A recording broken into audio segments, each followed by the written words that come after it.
Episode 40 with Georganne Moline on the 9 Point Start the Dream podcast. Welcome to 9 Point Started with a Dream podcast. Our goal is to showcase the stories of athletes and the community that supports them by being authentic about their journey. Here's your host, Jacoby Gillum. Hey, welcome back to the podcast. This episode, I guess pretty real. We have Georganne Moline, Olympian.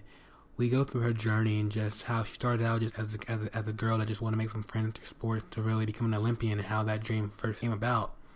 And through that the process of becoming that pro athlete, just the other side of it, the side that we kind of avoid talking about sometimes as athletes, the anxiety.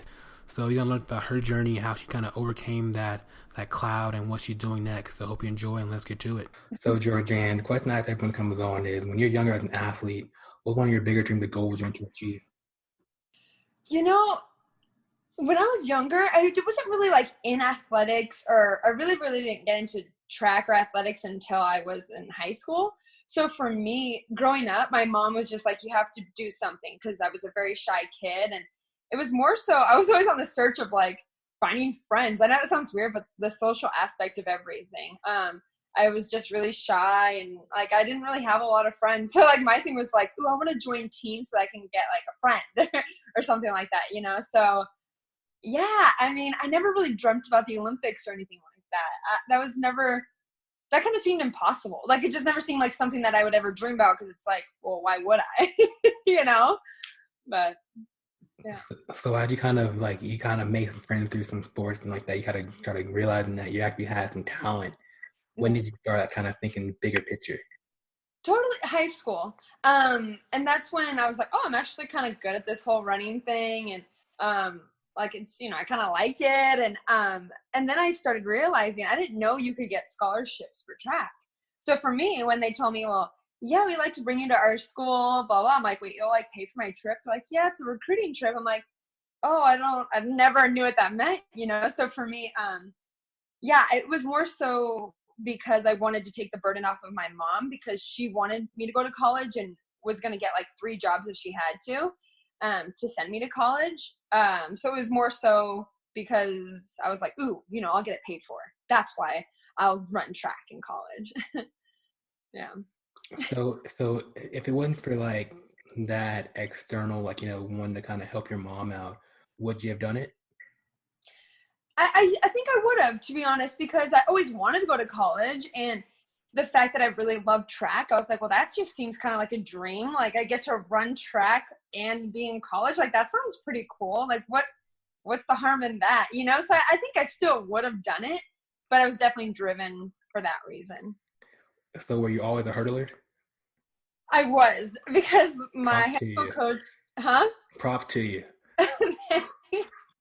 Not because I wanted to, right? My high school coach, he recruited everyone for the hurdles because no one wanted to do them, and he knew that. And so he saw me, and obviously I'm tall, I'm 5'10", and in high school, what was I, 5'8", 5'9", and he's yeah, you should try the hurdles. I'm okay. And then my friends were doing them. I was okay. After the first week, I told my mom I'm quitting. I was I'm not doing this hurdle stuff. I was falling, I couldn't go, because it's not natural to hurdle, you know? So I was I suck. I'm not doing this. She's no, you gave your word, you're going to finish it out. And I'm she's so annoying. But I'm glad she did. I fell once, and I was and I wasn't getting any taller. I was the 110. I was yeah, I'm about to pass on this, coach. Yeah, because the men's hurdles go up, the women's don't. So that's where we get lucky. We're okay, if I can go over it now, I'll be fine. So Exactly. Awesome. That's cool. So when it came to kind of choosing a school, where'd you grow up? Did you grow up in Arizona? Did you grow up somewhere else? Yeah, so I actually grew up in Phoenix. Okay. So for me, I always wanted to go to ASU. That was my dream school, because yeah, you see it around a lot, and I wanted to kind of stay close to home. But to be honest, once I started getting offers, some smaller schools, but Portland State, San Diego State, I actually thought about leaving, because I was well, that sounds kind of fun, to go to San Diego or Portland. Those are cool places. But when Coach Harvey came on a home visit, it just changed everything. I honestly was the one place I will never go is Tucson. Okay, no.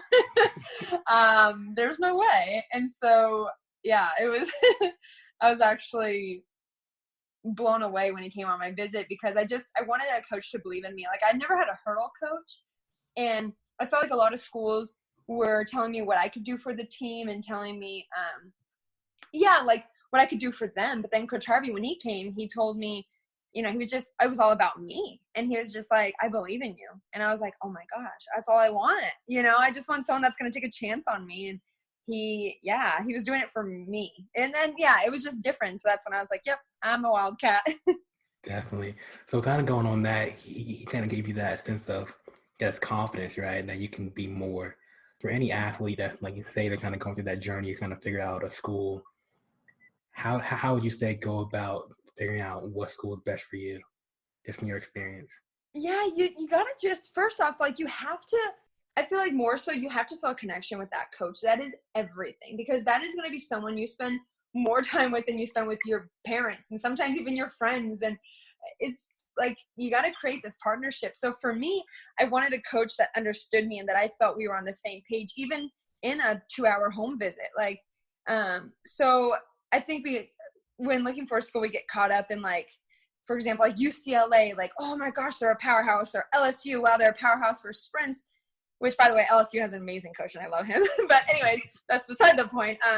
Like you have to, like, regardless of what the school can produce, I've always said, there's great coaches, but is that coach great for you? You have to find a coach that's great for you. And so, more so than anything, ask questions. Like when you're on your home visit, I was kind of nervous and I didn't ask a lot of questions. But that's something I would have changed. I would have wished that I would have, asked more questions, so I would have been better prepared my first year, because it was a struggle. I mentally broke down. I was like, why is this so hard? Maybe I'm not fit for this. So yeah, never be afraid to ask questions. Awesome. Love that, because it's a journey. It is. Totally. It's a long journey. So earlier you said, if you wrote a book, it'll be called Hurdles. Yeah. Right? So if you were going through like that college journey, what was those hurdles that you were trying to like overcome when it kind of realize I want to be more than just a college track athlete? For me, I think the biggest hurdle I've ever had to overcome and still overcoming is the mental aspect of it. And just realizing that track is something, I know it sounds so cliche, but track is something that I do, and it's something I love, and it's something that's shaped me into who I am, but it's not who I am. And that it was very hard for me to understand that, because it's all I had done starting in like high school, you know what I mean? And even junior high, I did like cross country, but it became like all I knew. I mean, my classes revolved around like, well, actually coach would make practice around classes, but I couldn't have classes certain time of the day because of track. And like everything revolved around track. So when I would go on to a meet and I would fall or I'd just do terrible, I was so upset at myself. And I was like, why did coach even bring you? You're not who he thought you were. Like your family probably isn't even proud of you right now. And you start to just formulate these weird thoughts in your brain, and you start to actually believe them, because I know I did.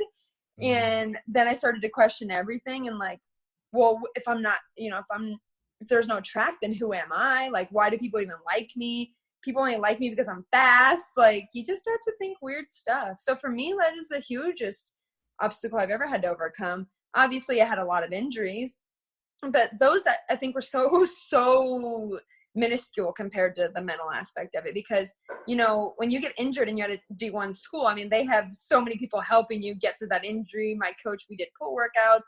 I didn't have to think twice. I mean, they had it all done for me. But when it came to the mental aspect, everyone, my mom, my coach, my friends told me how worthy I was. And no matter what happens, they still love me. But no matter how many times they told me that, I still didn't believe it, So that was something no one could help me with. I had to figure it out myself. And then that's when I started seeing a sports psychologist, and things started to really change for the better for me. That's like, just hearing that, it helps me, because I went through that same thing. I couldn't do a block start, and I was like, oh, this is like, it's over for me. I'm getting cut. I think so. For you, especially in the sport that hurdles you, it's like you got to run and jump, the coordination. Yeah. Yeah. So say you were talking to your younger self right now. What advice would you give it right now, just to say it'll be okay or whatever it may be? I would tell her that you're loved. That is something that I hold so strongly to, because that's always what grounds me, is to remind myself that regardless of whatever happens, regardless if I quit track today, I'm so loved by people that I love full-heartedly. And no matter what, my mom is proud of me no matter what I do, and she loves me. My family, you know, I have a very small, I call it my village. I have a small village, but they are the greatest people in the world. And they always, the one thing they always remind me of before going into a meet or even after a meet, hey, I love you so much through it all. Like, and I'm like, oh, I love you guys too. And that's kind of what always brings me back to like, hey, this is supposed to be fun. So like, if I was talking to my younger self, I would tell her, you know, Georganne, you're so loved, and like, have fun. At the end of the day, yeah, it's nerve-wracking sometimes, but nerves are such a good thing. You know, that's the fun in it. It's kind of like riding a roller coaster, right? Before you go on a roller coaster, you're like, oh my gosh, I'm so excited. But then the line starts to get shorter and you get closer to your turn and you're like, okay, I don't know if I'm going to do it. I'm scared. I'm nervous. Well, same with this. But once you're on the roller coaster, when you're done, you're like, oh, I just want to do that over again. You know, it's kind of cool. So, yeah. So through that whole journey, you know, realize, you know, that you're loved, that you can do this, that, you know, you have people around you that actually care and want you to succeed. When did those Olympic dreams start formulating? They honestly didn't even formulate until the year of the Olympics. It just didn't to me, because I just felt like I was so far behind from everyone else because I had never done club track. I only did track when it came around in the season. I was like, okay, I'll just go out there and run and see what happens. So for me, I just felt so far behind from everyone else because these people have been doing it since they were like 7 years old. And I just never thought, yeah. So the year of the Olympics, though, got hurt in indoor, of course, again. But after that, Coach Harry's like, hey, you're in a great spot. You getting injured, it's okay, because we're going to focus on some things, some strengthening things that you can work on in the pool and even in the weight room, even though you can't run right now. And I was like, okay. He's like, but you have to trust one thing. You got to trust me, okay? You got to be in this, Georgie. You got to be a professional at the things you have control over, and that is eating healthy, that is getting really good sleep, and that is doing all your recovery aspect stuff. And I said, okay. And I became like a pro. I'm telling you, 10 o'clock hit, 9:30, 10 o'clock, around that range. I was in bed, phone off to the side. Like, I made sure I got 9 hours of sleep. I did all my recovery. I mean, I did not skip a beat when I came to that. And then once outdoor, sorry. I ran like a PR, like my first or second race. And I was like, oh, this is cool. And I kept PRing and breaking my own school record. And then before you knew it, like, I was undefeated. I was like, what? And Coach Harry's like, hey, just let you know, not trying to scare you, but I know, like, 2012 Olympics, like, this is your year. And I'm like, okay, whatever. So it kind of all hit me when I got to nationals. I was the favorite to win. I was like, this is crazy. I've never been the favorite to win. Like, this is crazy. And I fall on my face. And I didn't go on to the final because I fell. I got up and I ran, but I finished last. And so I cried, and Coach Harry's like, hey, you know what will help you forget about this? And I'm like, what? Like, nothing? He's like, no, you make that Olympic team. You still have the trials in a couple weeks. And I'm like, I'm thinking he's crazy. I'm like, really? And then I get to the trials, and I gave it everything I had. He's like, you just run. You do what you've been doing. You just go out there and you run. And that's what I did. And I took silver, and I made it to London. And I mean, even at London, even after London, when I came back to school, it still didn't hit me. I was like, wait, what just happened? You know, it was like a whirlwind of emotions. So just to kind of reflect on that moment, just think about it now, how does it feel, like, going from the girl who just wanted to make friends through sports to just say the girl who made it overseas to the Olympics and achieved that goal? How does it feel now? Or just the dream, how does it feel? It's crazy. And to me, like, I look back and I'm like, I wouldn't change a thing about the injuries I've went through or the things I've gone through in my life. I would not change a thing because, like, who knows where I would be. But I'm just so thankful for my village of people, because in high school I wanted to quit track and my mom didn't let me. So thankful that she didn't. I'm so thankful Coach Harvey came on a home visit even after I had told him I'm not really interested in Tucson at all. He's like, let me just come on a home visit. I'm so grateful. I'm so grateful for that he was so determined to come. I'm just so grateful for these people in my life because they're the reasons why that happened the way it did, and why I became someone who, honestly, my first couple of years didn't take track very seriously. I just kind of was like, oh, I was more into like partying. Like, I was like, I'm going to go party on the weekends. And Coach Harvey's like, hey, I can't care more than you care. And I'm not going to care more than you care. I'm going to be here every day. I'm going to give you my full efforts. But if you're not in 100%, I can't be in 100% either. And then that kind of changed things around for me. But it's just crazy to think back. Like, I was the girl who just like, oh, let's just try to make some friends. That's all I want out of it, to now, like, it being a dream job, you know? Coach Hardy feels like he was almost like that anchor for you in a sense, besides your mom, right? Totally. So now as you're kind of in this pro realm, how much do you kind of just lean on him, or how much does he really just help you keep pursuing this thing? Oh yeah, like I lean on Coach Harvey. I mean, he's like pretty much the first male to ever be consistent in my life. So he did take on that role of like a fatherly figure and so much more, a mentor. I came to him for everything, and I still do. I'm still very for that reassurance, just to remind me, like, hey, coach, like, I'm okay, right? Like, I'm fit and I'm in shape and I'm who you think I am, right? He's like, oh yeah. He just, he'll remind me, like, Georgie, you are that girl. Like, I see you every day, and I haven't wavered from that. And he hasn't. Even like my first couple of years when I would like party and took that more seriously than track, he saw something in me and he never wavered from it. He's like, you're something special. You don't see it now. You're not really that. And then even my freshman year, he's like, you're not really strong right now. You're not too fit. You're fast, but you could be a lot faster. He's like, you just wait a couple years from now. They all start to come together. And I was like, I don't know. Because I was like the weakest on the team. I had the highest body fat percentage. I was just a mess, like literally. Like, so yeah, no, I lean on him for a lot. Well, I can just tell from just talking to you right now, just like your energy is like a good spirit. It's like, you're like, I'm pretty sure you're like the one on the team that was just like always high energy. It's weird to think. I think that happened later in high school, but because like I told you, I was really shy, like, hey. And then I started realizing, like, I think it was my way to kind of get out is like, hey guys, like super weird, and I'm loud, and I'm like, okay, but it was like my way of like, I don't know how it even happened or when it did, because I was never always like this. Like, I was never really always, I was always like a happy person. I always try to find the good in everything. I'm a very positive person, but wasn't always the case. I think it's because all the things I've been through, I realized how fortunate and blessed I am to be where I am now.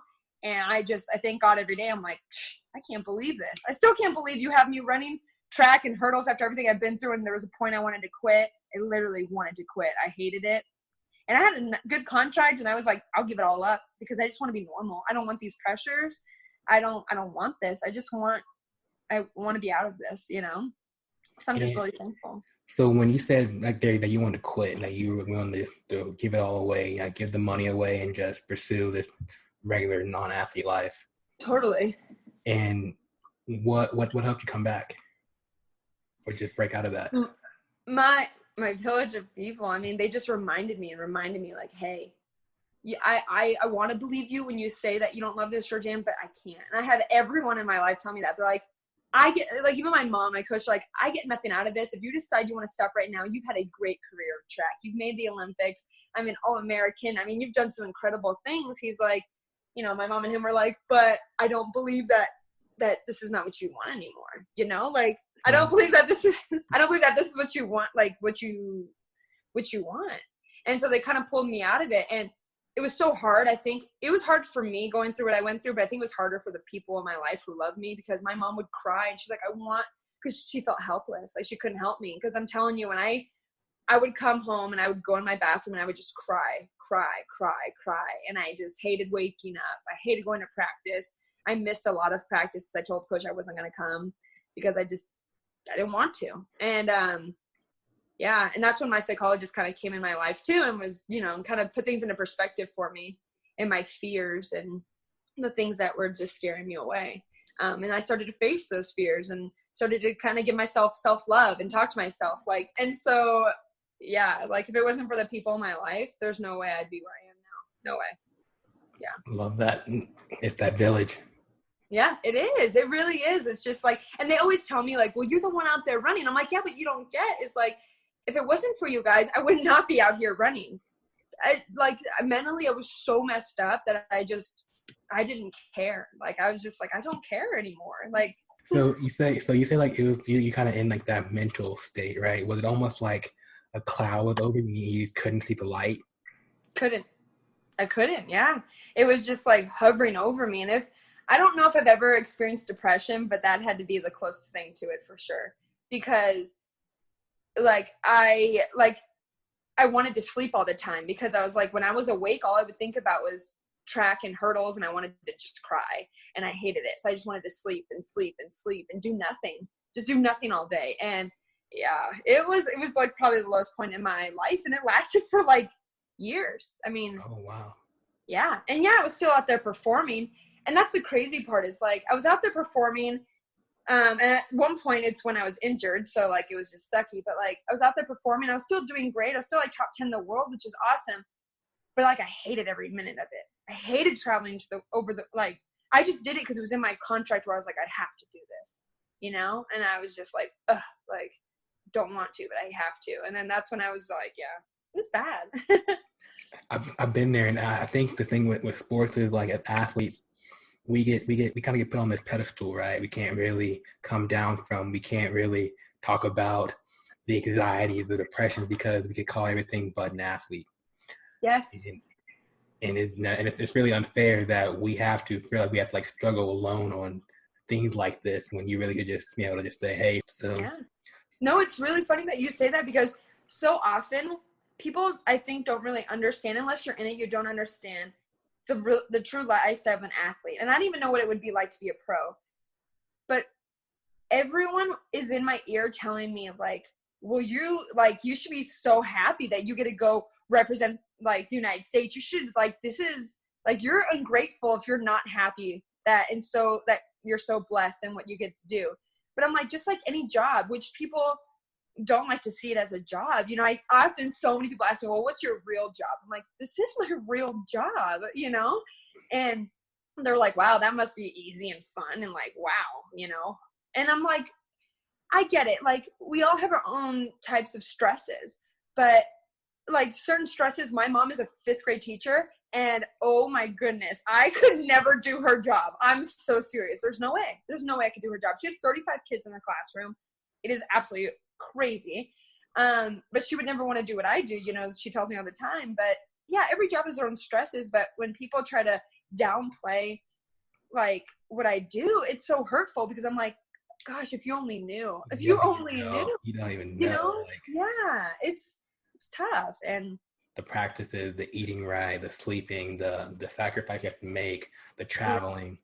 And and you don't get to, like, yeah, you get to go around the world, but half these places I don't even get to explore. I'm there for 3 days, and it's a business trip. It's not like, oh, I get to go to Paris and I just get to go, you know, do whatever I want to, eat croissants all day. Like, no, I don't get to do that. I have to like stay on my routine and get adjusted from the time change and compete 2 days later. It's like, it is so stressful and it's so tiring. But don't get me wrong, I'm so thankful. And if it wasn't for track, I would not get to see these beautiful places, because sometimes I do get to walk around and get to see some of these places. But yeah, I mean, you know, every job has its stresses for sure. Definitely. So have you feel like you're kind of in a better state now? Oh, totally. Everything. Yeah. And yeah, I still have mental struggles where I have anxiety before races and these things, but I do still work with my psychologist to help me to direct that anxiety, to direct it into good energy to, you know, get me going for my race and get me pumped and excited. But to say that it just never happens and I don't ever, you know, feel that way. No, you know, it's like a normal job. You're going to have days where you wake up and you're like, you know, today's a good day. And you have great days. And then you have days that you're like, today sucked so bad. And that's okay. There's nothing wrong with that. Yeah. I think what's important here, like what you're saying is like, you have a psychologist. Like, I just got one for myself, and I think I think every athlete should have one.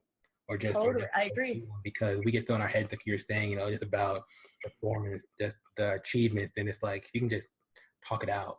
And just say like, it's okay not to be okay sometimes. Yeah. And to just realize maybe why you do certain things that you do. Like, I started to understand why I did it, and I was like, oh, that's pretty funny actually. And I like, so now when it happens, I kind of laugh at myself Like, I'm like, oh, I know why I'm doing this. Like, oh, that's funny, Georgie. You're just really nervous. Or you're just, you know, you really care so that you're just getting like this because you really care. And that's a great thing. So now I redirect those thoughts. And I'm like, oh, that's a good thing. Hey, you know, that's why I'm doing it. It's because I care. Love it. Yeah. So what's next for you? As you we head towards outdoor season, you know, the standard just dropped out for the Olympics, you know? Yeah. So what's next? So right now it's just, I'm doing that transition from indoor to outdoor. So now I'm just getting back into training in good days and just honestly, like every day I just focus on recovery and things because I know if I stay healthy, I'm going to be good. Like that's like the key thing for athletes, right? Is like, we just want to stay healthy. So we have to take care of our bodies. And, so yeah, but for me, like, I'm obviously really excited. It's a world year. So I'm worried about, you know, I'm more worried about worlds right now than the Olympics because that's what's going to come first. So, and I have a lot of really awesome meets already lined up. I'm already going to Doha for the Diamond League. Doha for the Diamond League. I'm going to go to Osaka, so Japan. I've never been. So I have some really cool meets lined up. Probably Drake relays and stuff like that. So I'm really pumped for my first couple races. Awesome. So just to kind of head towards work a little bit. So if you can just give one piece of advice to like any athlete, whether they're, you know, a pro athlete that's going through something, whether college or the high schoolers, what would be like a common thing you would just say to them right now? Like, you're not alone. No matter what level you're at, we are all going through really almost the same thing. You know, we look at these elite athletes and it's like, oh, they never get nervous or they've always been great. And do they even ever go through struggles? Heck yes. I go through struggles all the time, you know? And so I think knowing that you're not alone is a really helpful thing because so often we're just like, I'm the only one going through this. And then you don't want to talk about it because you get embarrassed. And I'm not embarrassed to talk about that I have a psychologist. And I'm not embarrassed to talk about that I had like depression and not embarrassed of those things because that's what made me into the athlete and person I am right now. So I would just say to, you know, reach out to people who really love you and look at them for support, but also like remember that this window is so small and just take advantage of it because yeah, there's probably some things I wish I could go back and like change. But in the moment I was like terrified and I pulled out of meets because I was really, really scared. And I wish I could go back and have just raced those meets. But I can't change that. So I never walk away, never walk off the track or the field or wherever with a regret. Like give it everything you got because emotions are so temporary. And sometimes we let them make these permanent decisions for us, you know, and no, they're temporary and they're natural and they're normal and it is okay. So just reach out to the people who love you and just know that you're not alone. Yeah. That's so great. Like, I'm so glad we made it happen because I'm so big into mental health right now. That's kind of one reason why I started this whole thing because I don't want people to feel alone in the journey as an athlete. And I think you're really hitting on just some key factors as someone who has achieved the levels of success people dreamed of. And that's saying, you know, hey, I've gone through it and I've overcome it, and now look at my life, you know, type deal. So much better talk to you. Oh, thanks. I think it's awesome what you're doing because if I could, like, at a certain level, we're all talented. We all work hard. We all do these things. And the thing that can really take people out of, you know, the game and take people out of being professional has nothing to do with physical. It has everything to do with the mental aspect of it. I know so many people that are national champions and Olympians and then retired 2 years later, a year later, because they've told me, like, mentally I couldn't handle it anymore. I didn't want to handle it. I just wanted to be normal and I just didn't want to deal with this anymore. And it got to them, you know? And so helping people any way that I can. And that's why I love what you're doing because you're helping people mentally and realizing some things. I think this is awesome. I appreciate you. You have a website we can plug right now, social media? Oh, yeah. Yeah, I mean, I love Instagram. And so I post a lot of, like, I'm really transparent on Instagram. I try to post a lot of raw and real emotions on there. So, yeah, Georganne 400H is obviously Georganne 400 hurdles. Is my Instagram, but that's also my Twitter. Facebook, I'm not on as much, but I would just say Instagram is where I post a lot of stuff. And I try to be really good about answering my DMs. So if people have questions about things or are going through things, I'm always really open and and try to respond to people on there as well. So awesome, Georganne, you're the MVP. Appreciate you. Okay. Oh, thanks. Hey, well, enjoy the rest of your day and enjoy the rest of your season, and we'll be in touch soon. All right. Thank you so much for your time. This is awesome. I really appreciate the opportunity. Yo, thanks for listening to this episode of the 9 Point Started With a Dream podcast. If you enjoyed this episode, please comment, share, leave a review. We would love to hear your thoughts. You can find more athlete-driven content at 9point.com. Till the next episode, you're only one opportunity away. Peace.